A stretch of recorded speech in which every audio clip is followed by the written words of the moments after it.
We are not the only inhabitants of this world. Spirits are among us. In every animal, plant, object, they strive to connect with us. Do you feel it? Our ancestors left many amazing mysteries for us. It seems that all of them possessed knowledge, power, and skills exceeding ours. One of such mysteries is shamanism. Shamanism in various forms existed in almost all nations of the world, an ancient culture based on unity with nature. Shamans knew how to tame the elements, receive the blessing of the spirits, and whether there was life after death. No business could be conducted without the advice of a shaman, whether it was sowing crops, choosing a profession, or healing from illness. Shamans helped people understand that they are part of nature, part of a larger organism with its own laws. Only knowledge of how to use the blessings of nature has come down to us, but not how to find a common language with it. But there are those among us who know, see, and hear more. Today, we will learn how communication with spirits occurs from the most famous and powerful shamaness in the world. Who were shamans? A shaman serves as a guide to the world of spirits. Shamans know how to communicate with them, and the spirits, in turn, can tell where they have been, what they have seen, and what is happening. These are things that are impossible to be imagined or made up. Someone gives knowledge on how to heal, someone forecasts the weather, someone points out a person's destiny. Others will help retrieve the soul from the world of Erlik when a person is already dying or even dead. Today, the task of shamans remains unchanged. They must help people and spirits to connect, establish contact. This happens in a shamanic ritual. Preparation for a shamanic ritual is very important. First of all, the shaman prepares the mind. Have you noticed that sometimes we are so absorbed in our thoughts that we don't notice anything around us? It's not surprising that only a few can see spirits. To see them, the mind must be silent. Not a single thought should disturb it. The body also interferes. Its sensory organs cannot see spirits. Our souls see them. This process is aided by Tinbura, the spirit of the shamanic trance. When the shaman dances with a drum and becomes this dance, silence comes. Then they leave the body and communicate with the spirits. It is important to make sure that the spirits approve of the shamanic ritual.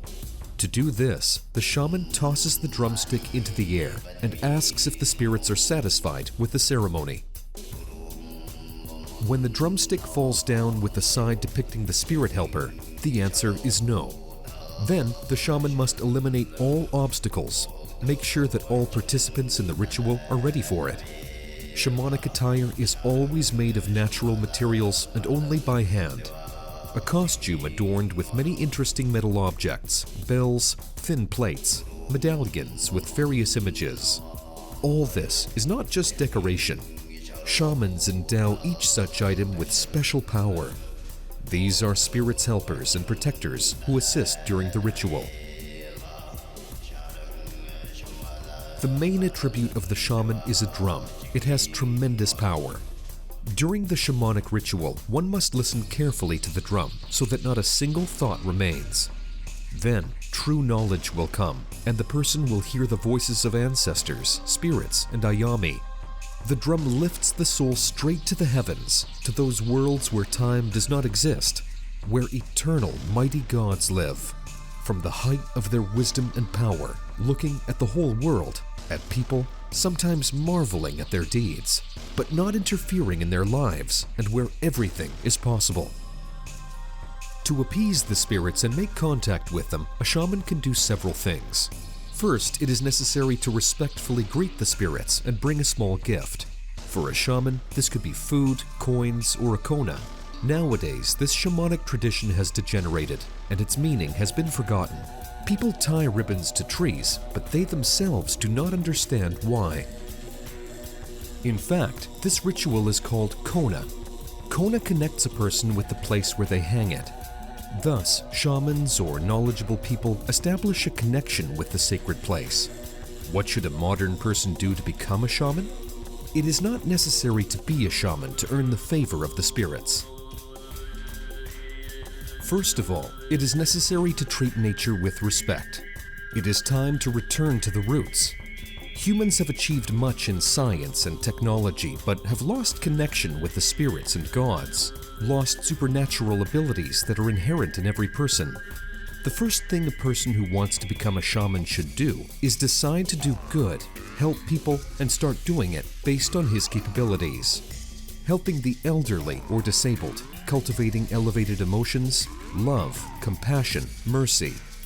Then they will attract good spirits to themselves, and they will help them develop abilities so that they can do more good, heal people, guide them on the true path, comfort the soul, and so on.